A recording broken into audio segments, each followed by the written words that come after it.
Ever wondered about the cradle of civilization in India? Let's travel back in time, some 5,000 years ago, to the dawn of civilization.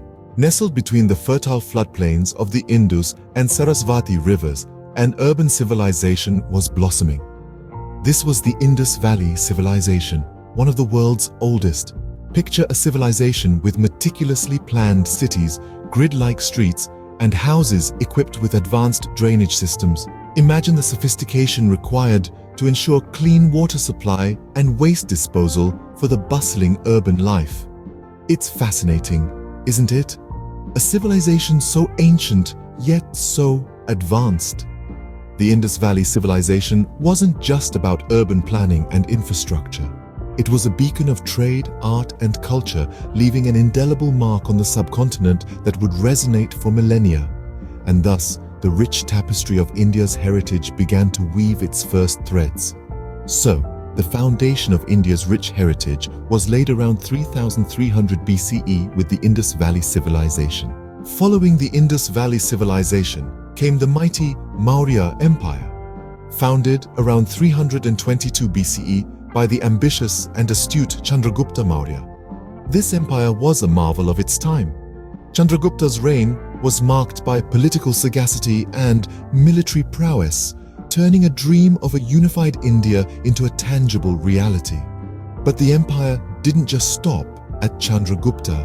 It reached its zenith under the rule of his grandson Ashoka, a ruler whose name became synonymous with benevolent governance. Ashoka's reign was marked by an unexpected transformation. After witnessing the horrors of the Kalinga War, he became a changed man, embracing Buddhism and becoming its most fervent proponent. Ashoka didn't just practice Buddhism, he spread it far and wide. Through his efforts, the teachings of Buddha reached across the length and breadth of Asia, forever changing the continent's spiritual landscape. Thus, the Maurya Empire marked a significant phase in India's history, including the spread of Buddhism. Next, we enter the Golden Age of India, the Gupta Empire. This period, spanning the 4th to the 6th centuries CE, was a time of remarkable progress and prosperity. The Gupta Empire was a beacon of innovation, fostering advancements in various fields. In the realm of science, Indian scholars made significant strides. Aryabhata, one of the great minds of this era, proposed that the Earth rotates on its axis, a revolutionary concept for the time. Mathematics too flourished under Gupta rule. This era saw the invention of the concept of zero and the decimal system, cornerstones of modern mathematics. The arts were not left behind. Gupta artists created exquisite sculptures and paintings, while architects designed magnificent temples. Literature too thrived, with the composition of the timeless Mahabharata and Ramayana epics. The Gupta period wasn't just a time of material and scientific growth, it was a period of intellectual enlightenment. The Gupta period indeed was a golden era that significantly contributed to India's cultural and scientific heritage. From the Golden Age, we move to the era of the Mughal rule. The Mughal Empire was established in the 16th century by Babur, a descendant of Genghis Khan and Timur, who came from Fergana in modern-day Uzbekistan. His victory over the Delhi Sultanate at the First Battle of Panipat marked the beginning of Mughal rule in India. Babur's grandson, Akbar, is often recognized as the empire's greatest ruler. This enlightened monarch was famed for his administrative efficiency, religious tolerance, and patronage of art and culture. He was succeeded by his son Jahangir, who continued his father's policies of tolerance and cultural patronage. Then came Shah Jahan, whose reign is associated with some of the most magnificent architectural achievements of the Mughals, including the world-famous Taj Mahal. The empire reached its zenith under Aurangzeb, despite his controversial policies. The Mughal Empire, with its unique blend of Persian and Indian cultures, left an indelible mark on India's history. The Mughal rule was followed by the advent of the British East India Company. In the 17th century, a new chapter was unfurling in the history of India.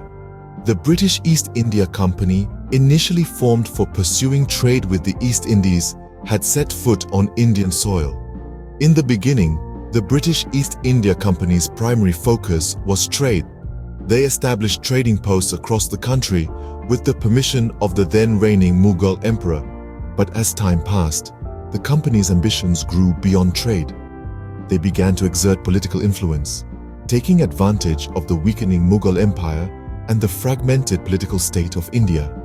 Slowly and steadily, the East India Company started gaining control over vast territories, replacing local rulers and establishing their authority. The company's rule brought significant changes in India's economic, social, and political structures.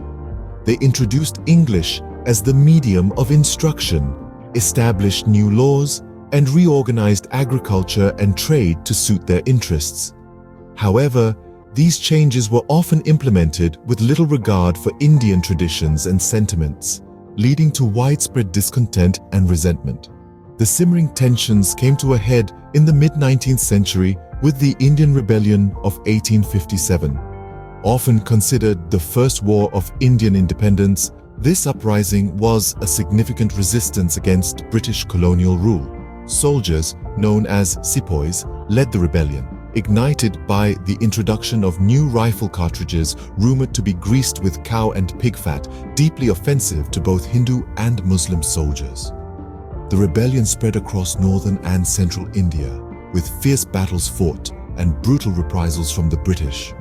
Although the rebellion was eventually suppressed, it left a profound impact. It marked the end of the British East India Company's rule and the beginning of direct rule by the British Crown. The Rebellion of 1857 marked the beginning of a strong resistance against colonial rule, setting the stage for India's struggle for independence. This pivotal moment in history was a significant turning point, a spark that ignited the long, arduous journey towards freedom. In the struggle for independence, one name stands out: Mahatma Gandhi. Known as the father of the nation, Gandhi was instrumental in India's fight for freedom. His unique approach to resistance, based on non-violence and peaceful disobedience, challenged the might of the British Empire. Gandhi's philosophy was rooted in the concept of satyagraha, or insistence on truth. This belief in the power of truth and non-violence became the bedrock of his political strategy. He led numerous campaigns, like the Salt March and Quit India movement, using these principles. These peaceful protests were a stark contrast to the violent confrontations often associated with resistance. His approach not only rallied the masses for the cause of independence, but also significantly shifted global perspectives on the fight against colonialism. Gandhi's commitment to non-violence and truth was unshakable, even in the face of immense adversity. His principles left an enduring legacy that continues to influence movements for social and political change today. Gandhi's principles of non-violence and truth continue to inspire millions around the world. Finally, the dawn of independence arrived in 1947, but it was a bittersweet victory. It was a time of great joy, as the people of India were finally free from the shackles of British rule. But it was also a time of immense sorrow, as the country was torn apart by the brutal partition that led to the creation of Pakistan. The road to independence was paved with struggle and sacrifice. The echoes of Mahatma Gandhi's peaceful resistance still resonated through the country as India stepped into its new era of self-governance. The British finally handed over the reins to the Indians on the 15th of August 1947, a day that is celebrated with great fervor as India's Independence Day. However, the joy of independence was marred by the horrors of partition. The geographical division of India and the creation of Pakistan led to one of the largest mass migrations in human history. It was a time of chaos, violence, and loss, with millions of people displaced from their homes. But as the dust settled, India rose from the ashes like a phoenix. The leaders of the newly independent nation realized the need for a strong framework to guide its governance. They began working on a constitution, a rule book of sorts outlining the rights and responsibilities of its citizens and the structure of its government. 3 years later, on the 26th of January 1950, the Constitution of India was adopted. It was a momentous occasion, a testament to the resilience and determination of the Indian people. The Constitution, the longest written constitution in the world, became the cornerstone of India's democratic governance. It not only laid the foundation for a democratic system, but also aimed to uphold the fundamental rights of its citizens, ensuring equality, liberty, and justice for all.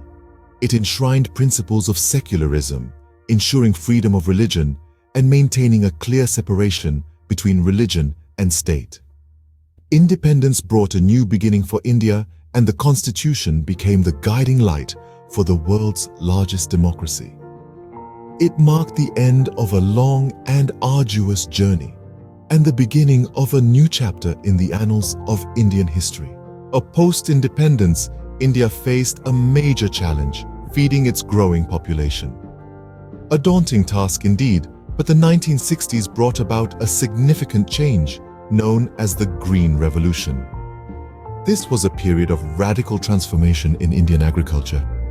Imagine a country once reliant on imports to feed its people, now becoming self-sufficient. That was the magic of the Green Revolution. New, high-yielding varieties of wheat and rice were introduced, along with modern agricultural techniques. The result? A dramatic increase in food production, which played a pivotal role in alleviating hunger in the country. But it wasn't just about food. The Green Revolution also brought about significant socio-economic changes.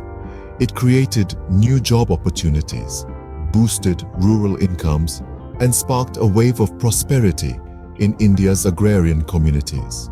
The Green Revolution marked a significant turning point in India's agrarian history, transforming India into a food surplus country. It was a testament to human ingenuity and resilience, a beacon of hope in the struggle against hunger.